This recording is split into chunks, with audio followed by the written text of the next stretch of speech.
अस्सलाम वालेकुम क्लास। आज जो है वो हमने चैप्टर 5 को जो है वो स्टार्ट करने हैं। चैप्टर 5 जो है वो हमारे पास एटॉमिक स्ट्रक्चर है पढ़ा। इस चैप्टर के अंदर जो है वो हम एटॉमिक जो हमारे पास एटम है पढ़ा उसके स्ट्रक्चर्स को देखेंगे कि इसके स्ट्रक्चर्स के अंदर क्या क्या चीज़ें मौजूद होती हैं। फिर इसके बाद जो है हम डिफरेंट थ्योरीज़ के बारे में इस चैप्टर के अंदर जो है वो डिस्कस करेंगे। तो आज सबसे पहले जो है वो हम ये देखते हैं कि हमारे पास जो है वो एटम क्या होता है। आप देखिए सबसे पहले जो एटम का कंसेप्ट था वो हमारे पास जो है वो जॉन डाल्टन ने दिया था।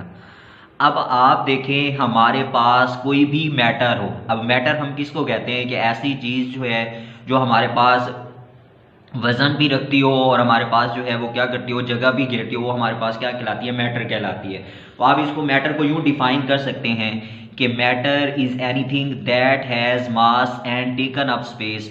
आपके पास ऐसी कोई भी चीज़ जो मास भी रखती हो और जगह भी आपके पास घेर रही हो वो आपके पास क्या कहलाती है, मैटर कहलाती है। अब मिसाल के तौर के ऊपर आप ये पेन ले लें तो ये आपके पास क्या है, बड़ा एक मैटर है। इसका कुछ ना कुछ जो है वो वजन है। अगर इसको रखें तो इसने ये वाली सारी जगह भी आपके पास क्या की हुई है, घेरी हुई है। तो ये चीज़ आपके पास क्या है, मैटर है। आप मोबाइल को लें, आप लैपटॉप को लें, आप चेयर को लें, टेबल को लें, जितनी भी चीज़ें हैं इस यूनिवर्स के अंदर, ऐसी चीज़ें जो आपके पास जो है जगह भी घेरी हो और उनका मास भी हो तो आपके पास वो क्या कहलाती है, मैटर कहलाती है। इवन जो है अगर आप अपने आप को ले लें तो आप भी एक क्या हो, मैटर हो। आप में से हर किसी का किसी न किसी का जो है वो 40 किलो वजन होगा, किसी का 70 किलो होगा, किसी का 80 किलो होगा।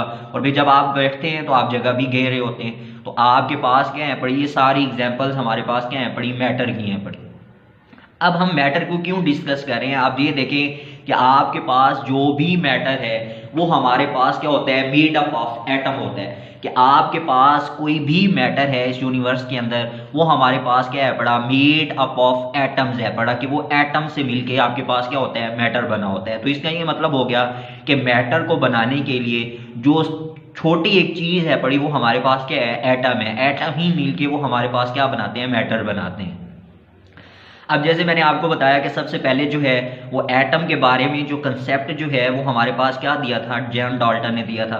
तो जॉन डाल्टन ने जो है वो हमारे पास जो है वो एक थ्योरी दी थी। उस थ्योरी के बारे में जो है वो हम डिस्कस करते हैं। तो जॉन डाल्टन की थ्योरी क्या, जो पहला जो पॉइंट था वो ये कहता था कि आपके पास जो एटम है बड़ा is considered as the smallest indivisible particle of the matter. कि आपने ये बात यहाँ पे हमने देखी कि मैटर जो है वो हमारे पास मेड अप ऑफ एटम होता है। तो डाल्टन ने जो अपनी थ्योरी दी थी उसके अंदर वो ये कहता था कि भाई एटम जो है वो स्मॉलेस्ट पार्टिकल है बड़ा, लेकिन स्मॉलेस्ट पार्टिकल के साथ साथ वो हमारे पास क्या है बड़ा, इंडिविजिबल पार्टिकल है। इंडिविजिबल पार्टिकल का ये मतलब है कि आप उस एटम को मजीद डिवाइड नहीं कर सकते। ये सबसे छोटा पार्ट जो है यही आपके पास एटम है। एटम मजीद जो है वो आपके पास डिवाइड नहीं होता। तो आपके पास जो है पहला जो डाल्टन थ्योरी का जो पॉइंट था वो ये था कि an atom is considered as the smallest indivisible particle of the matter. या आप इसको यूं भी कह सकते हैं कि एटम जो है वो consider to be the ultimate particle which could not be divided further. कि आप इसको मजीद फर्दर जो है वो आप इसको डिवाइड नहीं कर सकते। तो आपके पास जो है ये इसका पहला पॉइंट था। अब दूसरा पॉइंट इसका देखें और दूसरा पॉइंट ये आ रहा है कि each element consist of a unique kind of atoms have identical mass. कि आपके पास जो है कोई भी एलिमेंट है बड़ा वो आपके पास जो है वो कंसिस्ट करते हैं unique kind of atoms and have the identical mass. अब इसका क्या मतलब है, आप देखें आप कोई भी एलिमेंट जो है आप पीरियोडिक टेबल में देखते हैं, जैसा कि फॉर एग्जांपल आप देखें हमारे पास क्या है बड़ा, कार्बन एलिमेंट है। हमारे पास क्या है, कार्बन एलिमेंट है। आप इस कार्बन एलिमेंट को देखें तो इसके अंदर जो है आपके पास जो है वो कार्बन एटम्स ही मौजूद होंगे। इसके अंदर और कोई भी एटम जो है वो मौजूद नहीं होगा। तो इसका ये मतलब है कि कोई भी एलिमेंट हमारे पास क्या था, कार्बन एलिमेंट था। अब वो consist of a unique kind of atom. Unique kind of atom का यही मतलब है कि अगर कार्बन एलिमेंट है तो उसके अंदर जो एटम्स होंगे वो कार्बन के ही मौजूद होंगे। ये नहीं होगा कि वहां पे जो है वो हाइड्रोजन के एटम्स होंगे। फिर उसके बाद दूसरा पॉइंट इसी का ये था कि आइडेंटिकल मास, कि आपके पास उनका क्या होगा, आइडेंटिकल मास होगा। आप ये देखें कि कार्बन के एटम जो है यहाँ पे मौजूद है, ये एक कार्बन का एटम है, ये हमारे पास दूसरा कार्बन का एटम है, ये तीसरा है, ये चौथा है। अब ये सारे एटम्स जो है वो कार्बन के मौजूद हैं। तो इनका आपके पास क्या होगा, आइडेंटिकल मास होगा। ये देखें ये भी आपके पास इसका मास 12 होगा, इसका भी 12 होगा, इसका भी 12 होगा, इसका भी 12 होगा। ये नहीं होगा कि इसका मास जो है वो 12 है तो इसका 10 होगा, नहीं। आपके पास जितने भी कार्बन के एटम्स हैं उनका मास आपके पास क्या होता है 12 होता है। तो डाल्टन ने जो दूसरा कंसेप्ट दिया था वो ये था कि each element consist of a unique kind of atoms and have identical mass, कि आपके पास जो है एक एलिमेंट होगा उसके अंदर यूनिक काइंड ऑफ एटम्स होंगे, उसी के ही एटम्स होंगे और उनका मास जो है वो आपके पास क्या होगा, सेम होगा। फिर इसके बाद जो है हमारे पास डाल्टन ने जो है वो एक और कंसेप्ट दिया और थर्ड पॉइंट था कि आपके पास atom of a different elements have different properties, कि आपके पास जो एटम है पड़ा उसके अंदर जो है जो भी एटम्स है उसके अंदर जो है वो हमारे पास उसकी प्रॉपर्टीज जो हैं वो डिफरेंट आएंगी। जैसा कि आप देखें आपके पास जो है वो हाइड्रोजन है पड़ा, आप देखें हाइड्रोजन एटम है उसका मास आपके पास क्या है पड़ा 1 AMU है पड़ा। अगर आप कार्बन को देखें तो कार्बन आपके पास एटम है उसका मास आपके पास क्या होता है 12 AMU होता है। कार्बन को देखें तो आपके पास क्या होता है सॉलिड होता है। अगर आप हाइड्रोजन को देखें तो आपके पास क्या होती है एक फ्लेमेबल गैस है पड़ी। तो आपके पास जो थर्ड पॉइंट था डाल्टन को ये था कि atom of a different elements have different properties, कि आपके पास जो भी एलिमेंट डिफरेंट है उनकी प्रॉपर्टीज भी आपके पास क्या होंगी डिफरेंट होंगी। इसके बाद जो है वो और बहुत सारे पॉइंट्स थे लेकिन हम उनकी तरफ नहीं जाते मजीद। अब आप देखें हम थोड़ा सा लिमिटेशन ऑफ डाल्टन थ्योरी की तरफ आते हैं कि हमारे पास जो लिमिटेशन ऑफ डाल्टन थ्योरी है वो हमारे पास क्या है। अब लिमिटेशंस के अंदर जो है सबसे पहली बात जो है वो हमारे पास ये आ रही है कि आप देखिए सबसे पहला पॉइंट जो हमने डिस्कस यहाँ पे किया है उसके अंदर हमने ये बात की कि आपके पास डाल्टन कहता था कि atom is considered as the smallest indivisible particle of matter, कि आपके पास जो एटम है वो एक तो स्मॉलेस्ट है, दूसरा आपके पास क्या है इंडिविजिबल पार्टिकल है, कि आप मतलब उसको मजीद डिवाइड नहीं कर सकते। तो ये आपके पास डाल्टन थ्योरी के अंदर जो है वो उसकी क्या थी लिमिटेशंस थी, कि आगे चल के जैसे ही जो है वो मॉडर्न कंसेप्ट आए तो वहां से हमें जाके पता चला कि एटम जो है वो हमारे पास क्या है पड़ा डिविजिबल होता है, कि आप उसको जो है मजीद डिवाइड कर सकते हैं। तो आपके पास जो है एटम इज फर्दर सब डिवाइडेड, यही हमारे पास जो है वो डाल्टन थ्योरी की क्या थी लिमिटेशंस थी।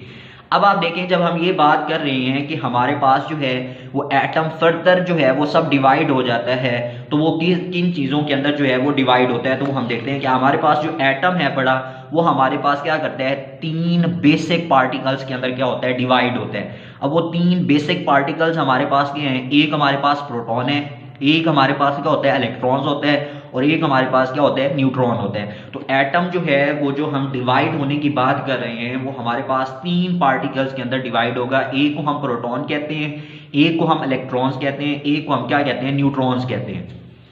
अब आप देखें यहाँ पे जो है वो एक मैंने एटॉमिक स्ट्रक्चर जो है एटम का जो है वो स्ट्रक्चर ड्रा किया हुआ है। अब आपके पास कोई भी एटम हो उसके सेंटर के अंदर जो है वो हमारे पास क्या होता है न्यूक्लियस होता है। अब ये देखें ये जो मैंने रेड से ये सर्कल लगाया हुआ ये हमारे पास क्या है बड़ा न्यूक्लियस है। अब इस न्यूक्लियस के अंदर जो है वो मैंने जो है वो डॉट लगाए हुए हैं, एक को मैंने रेड से रिप्रेजेंट किया हुआ है, एक को मैंने क्या किया हुआ है ब्लू से किया हुआ है। अब ये जो आपके पास ब्लू है ये आपके पास क्या है बड़े प्रोटॉन है और ये जो आपके पास रेड है इनको ये आप क्या कहते हो न्यूट्रॉन्स कहते हो और ये आपके पास दोनों क्या है बड़े न्यूक्लियस के अंदर मौजूद हैं। तो आपके पास कोई भी एटम होगा उस एटम के सेंटर के अंदर जो चीज होती है उसको हम क्या कहते हैं न्यूक्लियस कहते हैं। अब उस न्यूक्लियस के अंदर क्या चीज मौजूद होती है, न्यूट्रॉन्स भी मौजूद होते हैं और प्रोटॉन्स भी मौजूद होते हैं। और इस न्यूक्लियस के जो है इर्द गिर्द जो है वो आपके पास जो है शेल्स होते हैं, इन शेल्स के अंदर जो है वो हमारे पास क्या कर रहे होते हैं इलेक्ट्रॉन्स जो हैं वो क्या कर रहे होते हैं रिवॉल्व कर रहे होते हैं, इसी न्यूक्लियस के इर्द गिर्द वो क्या करते रहते हैं घूमते रहते हैं। तो आपके पास ये जो चीज है बड़ी ये आपके पास क्या है बड़े इलेक्ट्रॉन्स हैं बड़े।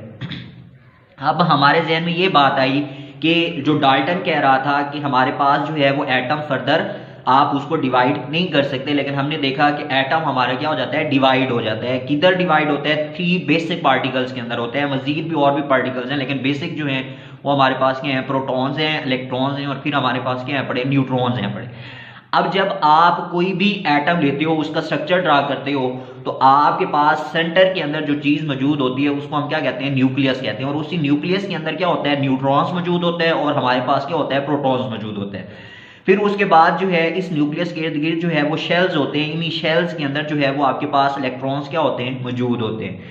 अब आप देखें आपके पास जो है ये जो आपका एटम था वो 3 बेसिक पार्टिकल्स के अंदर क्या हो गया डिवाइड हो गया। अब हम इन्हीं की थोड़ी सी देखते हैं। आप देखें प्रॉपर्टीज के बारे में देखते हैं कि प्रोटॉन जो है इसको आप P से रिप्रेजेंट करते हैं और इसके ऊपर जो है वो आपके पास क्या होता है, पॉजिटिव चार्ज होता है। आप इस तरीके से प्रोटॉन को भी क्या कर सकते हो, रिप्रेजेंट कर सकते हो पॉजिटिव चार्ज से।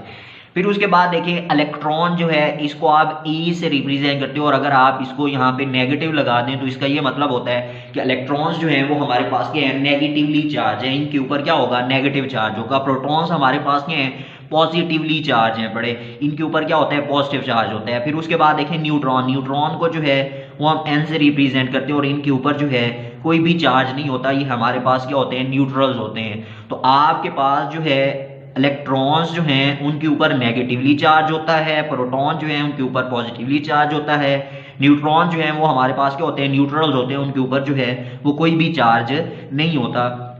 तो आप देखें आपका जो एटम्स था, सब एटॉमिक पार्टिकल्स जो हैं, अब आप देखें सब एटॉमिक पार्टिकल्स आपके पास क्या कौन कौन से आ गए हैं, वो आपके पास जो है वो प्रोटॉन्स आ गए, ठीक है, इलेक्ट्रॉन्स आ गए, और फिर आपके पास क्या आ गया, न्यूट्रॉन्स आ गए।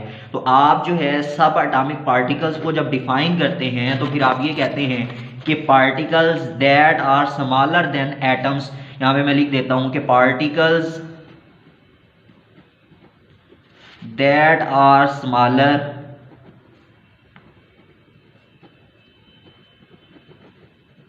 Then atoms